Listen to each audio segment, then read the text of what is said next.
is not a safe, no body bag kind of approach. It's in fact an escalation. We have rules, we have doctrines, and so do the Russians, that we've all known, that we've negotiated over 50 years, whether it be conventional forces in Europe or tactical nuclear weapons. What do we use? Do we have doctrines and do we have rules of the road? Do we have Geneva Conventions about the use of cyber weapons? And if not, should we? We don't. Lawyers will tell you that the Geneva Convention applies to any weapon, and therefore perhaps to cyber weapons. But no, the answer is no. We have never worked out the rules of cyber war because we don't want to reveal what we could do, and neither do the Russians or anybody else. If we get into a cyber war with them, this will be the first major cyber war between two powers. It is terra incognita. We don't know what the rules are. We don't know what would happen. Are those rules that are sort of vague covered by NATO, and specifically Article 5, which says any attack on a NATO country is an attack on all of us NATO countries? For example, if there were some cyber interference in Poland, do you think this would trigger a NATO response and that would help escalate this war? The NATO Secretary General, Mr. Stoltenberg, has addressed that issue, and he said yes, that cyber war is covered by the NATO Mutual Defense Arrangement, the so-called Article 5, so that if there were a major cyber attack on Poland, NATO would consider that an attack on all NATO's 30 nations. Do you think that we should have methods to respond to a cyber attack short of using real physical force that would be an effective response? In other words, a major cyber attack on them that would be more than commensurate? Biden has said publicly that we would respond in kind, at least initially. He didn't say at least initially. He said we could respond in kind. And I have reason to believe that we have packages already designed, somewhat like the menu of nuclear options. We have a menu of cyber options that the president could choose from. Well, give me a couple examples of that so we know what you're talking about. Well, would you like to turn out the electric power grid? Would you like to turn it out in Moscow? Would you like to turn it out in Siberia? Would you like to blow up their pipelines? Would you like to derail trains? Would you like to bring down their air traffic control system and make it impossible for them to fly? Would you like to bring down their telephone system, their stock market? There's a whole series of things that we could do with cyber weapons, and we probably have the plans and capability to do that. What should we be worrying about for our election coming up? The Russians have already shown a propensity to meddle with our elections. So the Russians have this concept of hybrid warfare, which is warfare short of conventional attack. And the two key elements of hybrid warfare are what we've been talking about, cyber war. And the other one is disinformation and creation of a so-called fifth column. People inside the country to whip up dissent. Frequently, those people don't know that they're being used by foreign powers. But I think it's pretty clear that Russia has, through its disinformation arm, been feeding talking points, been feeding information to Americans that sometimes show up, in fact, frequently show up on some mainstream media. And that perhaps some of the people involved in the January 6th insurrection were unwilling dupes of disinformation. We can expect to see more of that kind of thing as the tensions between the United States and Russia get higher. Are you saying that some of the people we see on TV spouting talking points supporting Russia or denigrating Ukraine are either unwilling or even willing dupes of Russia or been supplied misinformation by Russia? Certainly, they're at least unwilling or unknowing. Some of them might know, but you can track talking points that originate on Russian sites, migrate to the extreme right-wing sites in the United States, and then migrate from the extreme right-wing sites into certain congressmen and senators, and from there on to certain television networks. Can you be a little bit more specific on that? Give me an example. you can see stories, for example, the Russians have been trying to put out a story that the United States was helping Ukraine develop biological weapons, which is pure nonsense. That begins on Russian sites. And we've now been able to monitor that moving into certain right-wing sites in the United States. And certain commentators have begun discussing, well, is there any truth to that? These ideas permeate and they flow from Moscow's disinformation program, which is extensive and elaborate and very well established and old, into countries all around the world. They don't just do this to us. There's a big controversy now, especially in Israel and all the papers, about Zelensky, President Zelensky of Ukraine, asking for Pegasus, which is a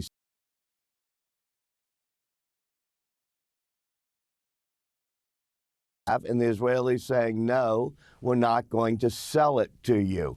To what extent is that a real problem, and what type of software like that should those countries rooting for Ukraine be willing to sell to Ukraine? Well, Israel has, very surprisingly and very disappointingly, pretended to be Switzerland in this conflict. Not selling arms, and they say they're not selling cyber weapons. Pegasus is a system that would allow Ukrainian intelligence to get into specific cell phones. And we know that the Russian commanders are using cell phones to communicate because somebody, and I assume it's Ukraine, has interfered with their regular communications, their encrypted communication system. I don't think it'll make a big difference that they don't have Pegasus. They're already apparently following the location of Russian generals by intercepting their cell phone signals. I know that you were very close to, and certainly we all miss, Secretary Madeleine Albright. I remember seeing you all together at times. I was just wondering now, as we all mourn her passing, if you have any particular memory of her you'd like to share. Oh, so many. I absolutely love that woman. She had such grit, such determination, such courage, and she was such an American patriot, even though she was born and spent the first 10 years of her life in what was then Czechoslovakia. I could go on all night, but one moment sticks in my mind.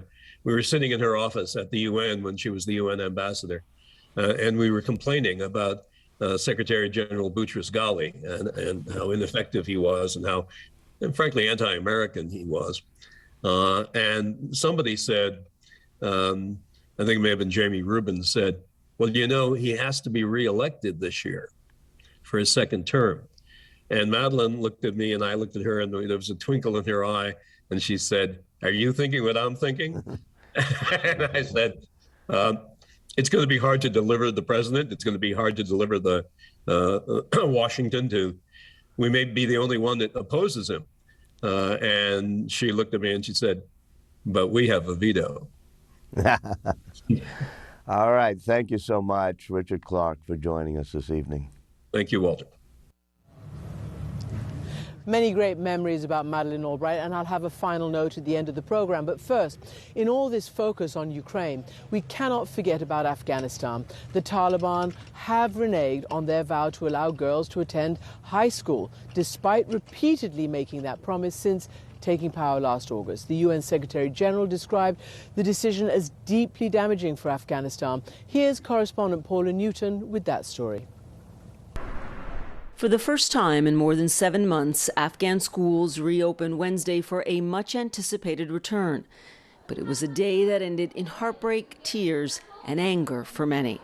After the Taliban announced girls above 6th grade must stay home.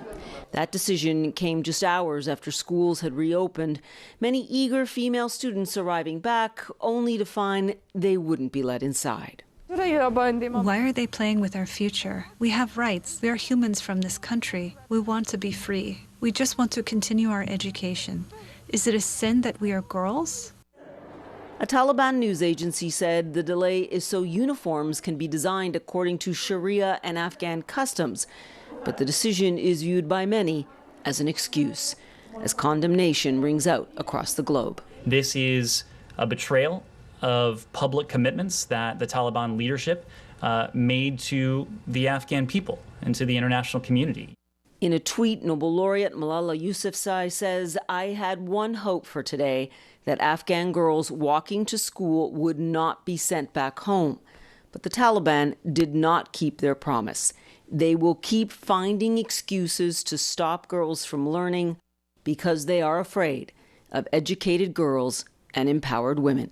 Others also expressing dismay. This is of grave concern at a time when the country desperately needs to overcome multiple intersecting crises. No country can grow by excluding women and girls from education. I mean, the fact that we still have to say this in the 21st century. In recent months, the Taliban have repeatedly insisted they would not go back to how things were in the late 90s and early 2000s, when women and girls were banned from working or going to school. It has been 7 months since this now iconic scene of thousands stranded at the airport in Kabul, desperately trying to leave after the Taliban's takeover. Now, those left behind seeing human rights withering away, among them the tearful schoolgirls whose hopes of an education are now shattered.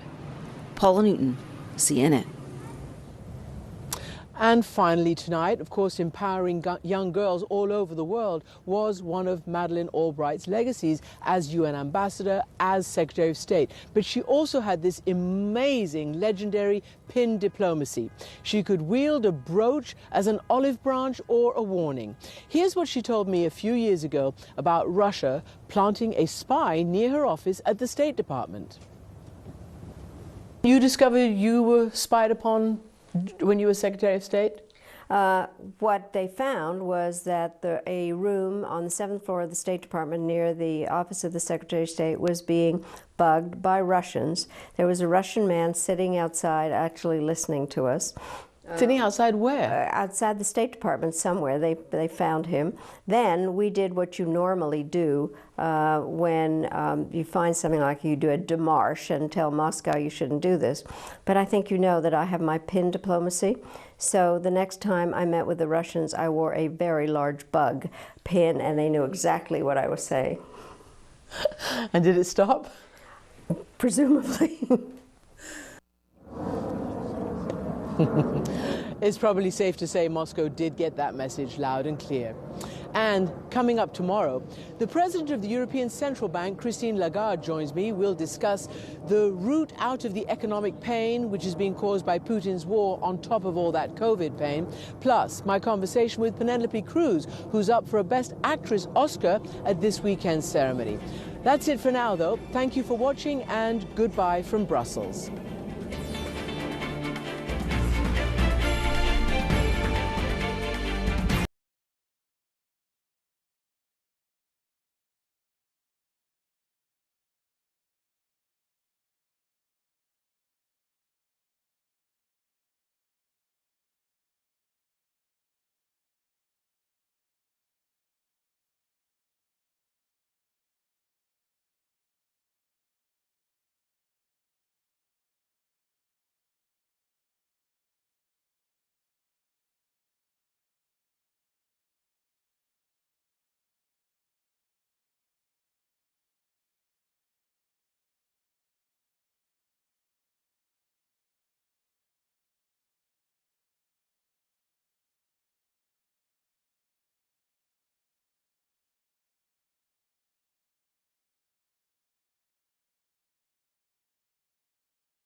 I'm Wolf Blitzer at NATO headquarters in Brussels, and this is CNN.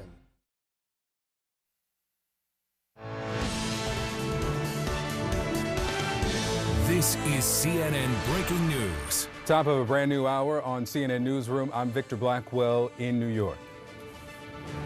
And I'm Don Lemon in Lviv, Ukraine. Moments ago, President Biden met with leaders of the European Union in Brussels as part of today's historic emergency summit. The president is rallying the West behind a strategy to confront Vladimir Putin after Russia's invasion of Ukraine. During a news conference last hour, President Biden praised the West's unity in support of Ukraine, and he said that Russia should no longer be a part of the G20, a collection of the world's top economies. Do you think that Russia needs to be removed from the G20? On the latter point, my answer is yes. That depends on the G20.